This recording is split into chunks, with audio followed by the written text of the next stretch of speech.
Hey everybody, Nikki here with the Inside Story, and today I have another look inside of Strange the Dreamer. So this is by Laini Taylor. We absolutely love her. She's the one that did Daughter of Smoke and Bone in that series, and that is literally a 10-star series. So if you have not read Daughter of Smoke and Bone by Laini Taylor, you need to go stop what you're doing and go read it now. So Strange the Dreamer by Laini Taylor. And I'm going to read the first 6 chapters. So today I'm going to do the prologue and the chapter 1. So this book is gorgeous. Let's just look at that cover. It's gorgeous naked as well. Are you ready for this? Boom! Moth. We love moths. It's so metal. Look at that. Gold and bright blue. I'm in love with it. So this is so pretty. So I actually got really lucky finding this series. I found it at Goodwill and it was like $4.97. $4.97. I got this bad boy.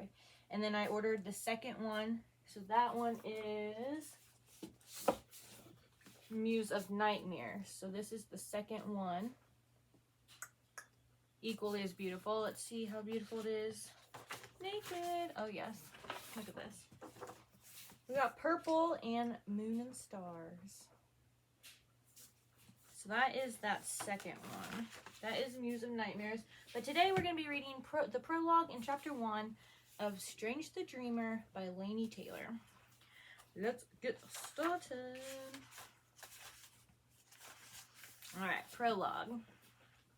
On the second Sabbath of 12th moon in the city of Weep, a girl fell from the sky. Her skin was blue, her blood was red. She broke over an iron gate, crimping it on impact, and there she hung, impossibly arched, graceful as a temple dancer swooning on a lover's arm. One slick finial anchored her in place, its point protruding from her sternum, glittered like a brooch. She fluttered briefly as her ghost shook loose, and torch ginger buds rained out of her long hair. Later they would say these had been hummingbird hearts and not blossoms at all. They would say that she hadn't shed blood but wept it, that she was lewd, tonguing her teeth at them, upside down and dying, that she vomited a serpent that turned to smoke when it hit the ground. They would say a flock of moths came, frantic, and tried to lift her away. That was true, only that they hadn't a prayer, though the moths were no bigger than the startled mouths of children, and even dozens together could only pluck at the strands of her darkening hair until their wings sagged, sodden with her blood. They were pearled away with the blossoms as a grit-choked gust came blasting down the street. The earth heaved underfoot. The sky spun on its axis. A queer brilliance lanced through billowing smoke, and the people of Weep had to squint against it. Blowing grit and hot light and the stink of saltpeter, there had been an explosion. They might have died, all uneasily, but only this girl had, shaken from some pocket of the sky. Her feet were bare, her mouth stained damson. Her pockets were all full of plums. She was young and lovely and surprised and dead. She was also blue. Blue as opals, pale blue. Blue as cornflowers or dragonfly wings or a spring, not summer, sky. Someone screamed. The scream drew others. The others screamed too, not because a girl was dead, but because the girl was blue, and this meant something in the city of Weep. Even after the sky stopped reeling and the earth settled, the last fumes spluttered from the blast site and dispersed. The screams went on, feeding themselves from voice to voice, a virus of the air. The blue girl's ghost gathered itself and perched barefoot upon the spear point tip of the projecting finial, just an inch above her own still chest. Gasping in shock, she tilted back her invisible head and gazed mournfully up. The screams went on, and across the city, atop a monolithic wedge of seamless, mirror-smooth metal, a statue stirred, as though awakened by tumult, and slowly lifted its great horned head. So that was the prologue. So part 1, Shrestha, when a dream comes true, but not for the dreamer. So it shows how to pronounce it, Shrestha. So it is an archaic from Shrest, the bastard god of fortune, who was believed to punish supplicants for inadequate offerings by granting their heart's desire to another. Chapter 1. Mysteries of Weep. Names may be lost or forgotten. No one knew that better than Laszlo Strange. He'd had another name first, but it had died long, like a song with no one left to sing it. Maybe it had been an old family name, burnished by generations of use. Maybe it had been given to him by someone who loved him. He liked to think so, but he had no idea. All he had were Laszlo and Strange. Strange because that was the surname given to all foundlings in the kingdom of Zosma, and Laszlo after a monk's tongueless uncle. He had it cut out on a prison galley. Brother Argos told him when he was old enough to understand. He was an eerie, silent man, and you were an eerily silent babe. So it came to me, Laszlo. I had to name so many babies that year, I went with whatever popped into my head. He added this as an afterthought. I didn't think you'd live anyways. That was the year Zosma sank to its knees and bled great gouts of men into a war about nothing. The war, of course, did not content itself with soldiers.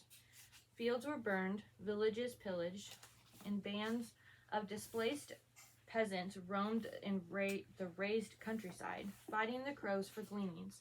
So many died that the tumbrils used to cart thieves to the gallows were repurposed to carry orphans to the monasteries and convents. They arrived like shipments of lambs to hear the monks tell it, and with no more knowledge of their provenance than lambs either. Some were old enough to know their names at least, but Laszlo was just a baby, and an ill one no less. Gray as rain you were, Brother Argo said. Thought sure you died, but you ate and you slept, and your color came normal in time. You never cried, never once, and that was unnatural, but we liked you for it fine. None of us became monks to be nursemaids. To which the child Laszlo replied with fire in his soul, and none of us became children to be orphans. But an orphan he was, in a strange, and though he was prone to fantasy, he had never had any delusions about that. Even as a little boy, he understood that there would be no revelations. No one was coming for him, and he would never know his own true name. Which is perhaps why the mystery of Weep captured him so completely. There were two mysteries, actually, one old, one new. The old one opened his mind, but it was the new one that climbed inside, turned several circles, and settled in with a grunt, like a satisfied dragon in a cozy new lair. And there it would remain, the mystery in his mind, exhaling an enigma for years to come. It had to do with a name, and the discovery that in addition to being lost or forgotten, they could also be stolen. He was 5 years old when it happened, a charity boy at Zemonin Abbey, and he'd snuck away to the old orchard that was the haunt of nightwings and lacewings to play by himself. It was early winter, the trees were black and bare, his feet breached a crust of frost with every step, and the cloud of his breath accompanied him like a chummy ghost. The Angelus rang, and its bronze voice pouring through the sheepfold and over the orchard walls in slow, rich waves. It was a call to prayer. If he didn't go in, he would be missed, and if he was missed, he would be whipped. He didn't go in. Laszlo was always finding ways to slip off on his own, and his legs were always striped from the hazel switches that swung from a hook with his name on it. It was worth it, to get away from the monks and the rules and the chores and the life that pinched like tight shoes. To play. Turn back now if you know what's good for you, he warned imaginary enemies. He held a sword in each hand, black apple branches with the stout ends bound in twine to make hilts. He was a small, underfed waif with cuts on his head where the monks nicked it, shaving it against lice. But he held himself with exquisite dignity, and there could be no doubt that in his own mind, in that moment, he was a warrior. And not just any warrior, but a Tizerkane, fiercest that ever was.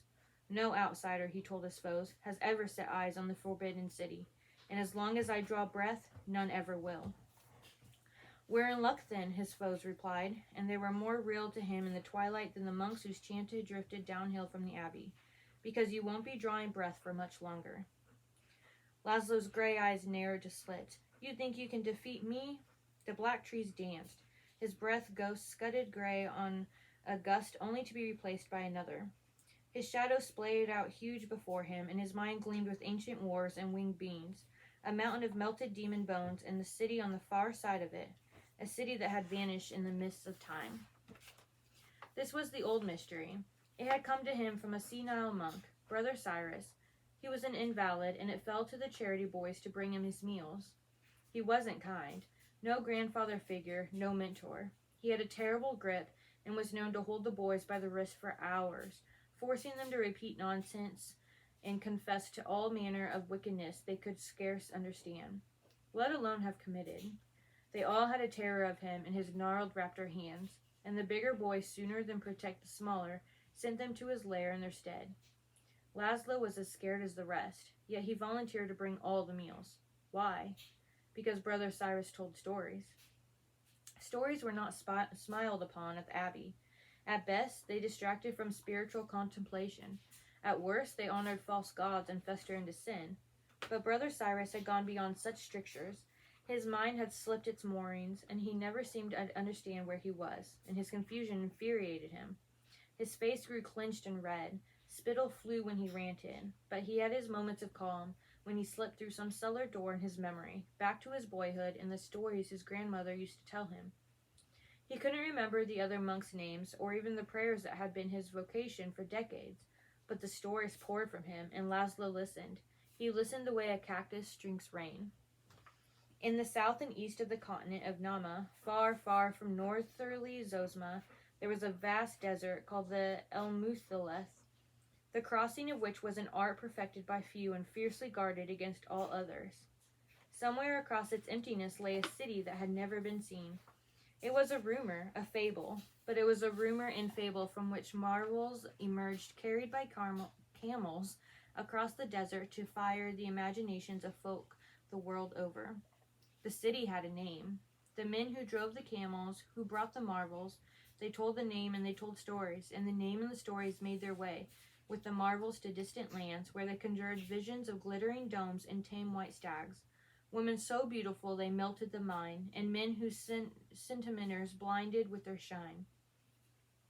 For centuries this was so. Wings of palaces were devoted to the marvels, and shelves of libraries to the stories. Traders grew rich, adventurers grew bold, and went to find the city for themselves. None returned. It was forbidden to Farnaji, outsiders, who, if they survived the Elmuthaleth crossing, were executed as spies. Not that that stopped them from trying. Forbid a man something, and he craves it like a soul's salvation. All the more so when that something is the source of incomparable riches. Many tried. None ever returned. The desert horizon birthed sun after sun, and it seemed as if nothing would ever change. But then 200 years ago, the caravans stopped coming. In the western outposts of the Elmuthaleth, Alkanost, and others, they watched for the heat-distorted silhouettes of camel trains to emerge from the emptiness as they always had. But they did not, and they did not, and they did not. There were no more camels, no more men, no more marvels, and no more stories. Ever.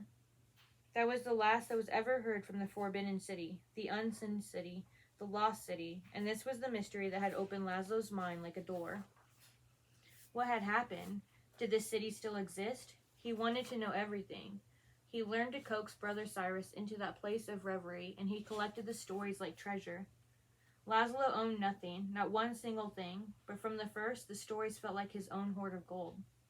The domes of the city, Brother Cyrus said, were all connected by silk ribbons, and children balanced upon them like tightrope walkers, dashing from palace to palace in capes of colored feathers. No doors were ever closed to them, and even the bird cages were open for the birds to come and go as they pleased. Wondrous fruits grew everywhere, ripe for the plucking, and cakes were left out on window ledges, free for the taking. Laszlo had never even seen cake, let alone tasted it, and he'd been whipped for eating Winfield apples that were more warm than fruit. These visions of freedom and plenty bewitched him. Certainly they distracted from spiritual contemplation, but in the same way that the sight of a shooting star distracts from the ache of an empty belly. They marked his first consideration that there might be other ways of living than the one he knew, better, sweeter ways. The streets of the city, Brother Cyrus said, were tilted with lapis lazuli and kept scrupulously clean so as not to soil the long, long hair the ladies wore loose and trailing behind them like bolts of black as silk. Elegant white stags roamed the streets like citizens, and reptiles big as men drifted in the river. The first were spectrals, and the substance of their antlers, spectrals or lists, was more precious than gold. The second were sphinxes, whose pink blood was an elixir of immortality. There were rabbits, too, great cats with fangs like scythes, and birds that mimicked human voices, and scorpions whose sting imparted superhuman strength. And there were the Tizerkane warriors. They wielded blades called Hirschtek, sharp enough to slice a man off his shadow, and kept scorpions in brass cages hooked to their belts. Before battle, they would thrust a finger through a small opening to be stung, and under the influence of the venom, they were unstoppable. You think you can defeat me? Laszlo defied his orchard foes. There are 100 of us, they replied, and only one of you. What do you think? I think you should believe every story you've ever heard about the Tizerkane and turn around and go home. Their laughter sounded like the creaking of branches, and Laszlo had no choice but to fight. He poked his finger into the little lopsided cage of twigs and twines that dangled from his rope belt. There was no scorpion in it, only a beetle stunned by the cold, but he gritted his teeth against an imaginary sting and felt venom bloom power in his blood. And then he lifted his blades, arms raised in a V, and roared. He roared the city's name like thunder, like an avalanche, like the war cry of the seraph, who had come on wings of fire and cleansed the world of demons. His foes stumbled, they gaped. The venom sang in him, and he was something more than human. He was a whirlwind, he was a god. They tried to fight, but they were no match for him. His swords flashed lightning as 2 by 2 he disarmed them all. In the thick of play, his daydreams were so vivid that a glimpse of reality would have shocked him. If he could have stood apart and seen the little boy crashing through the frost-stiff bracken, waving branches around, he would scarcely have recognized himself. So deeply did he inhabit the warrior in his mind's eye, who had just disarmed 100 enemies and sent them staggering home. In triumph, he tipped back his head and let out a cry of, "Weep!" He froze, confused. The word had broken from his mouth like a curse, leaving an aftertaste of tears. He had reached for the city's name, as he had just a moment ago, but it was gone. He tried again and again, found weep instead. It was like putting out his hand for a flower and coming back with a slug of sodden handkerchief. His mind recoiled from it. He couldn't stop trying, though, and each time was worse than the one before.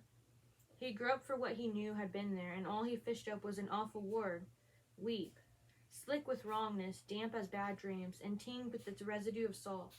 His mouth curled with its bitterness. A feeling of vertigo swept over him, and the mad certainty that it had been taken. It had been taken from his mind. He felt sick, robbed, diminished.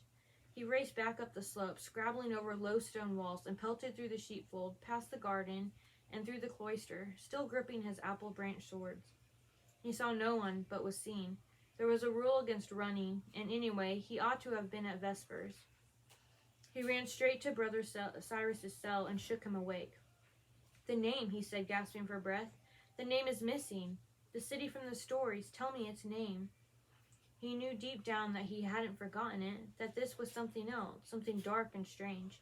But there was still the chance that maybe Brother Cyrus would remember and all would be well. But Brother Cyrus said, "What do you mean, you fool boy? It's Weep." And Laszlo had just time to see the old man's face buckle with confusion before a hand closed on his collar and yanked him out the door. "Wait," he implored, "please." To no avail, he was dragged all the way to the abbot's office, and when they whipped him this time, it wasn't with his hazel switch, which hung in a row with all the other boys' switches, but one of his apple bows. He was no Tizerkane now. Never mind 100 enemies, he was disarmed by a single monk and beaten with his own sword.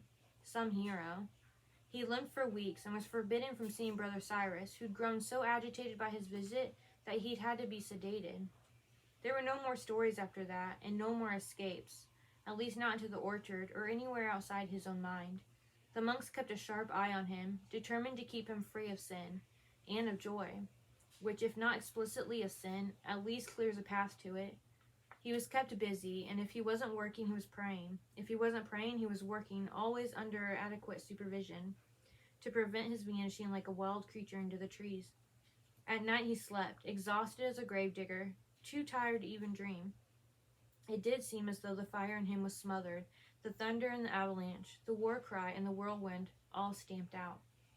As for the name of the vanished city, it had vanished too. Laszlo would always remember the feel of it in his mind, though. It had felt like calligraphy, if calligraphy were written in honey, and that was as close to it as he or anyone could come.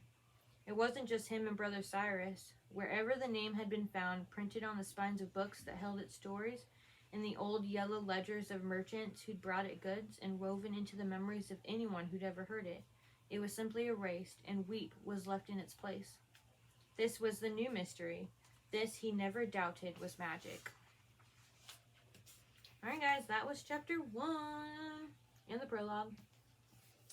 So that was chapter 1 of Strange the Dreamer by Laini Taylor. So I'll see you guys tomorrow for chapter 2. Bye!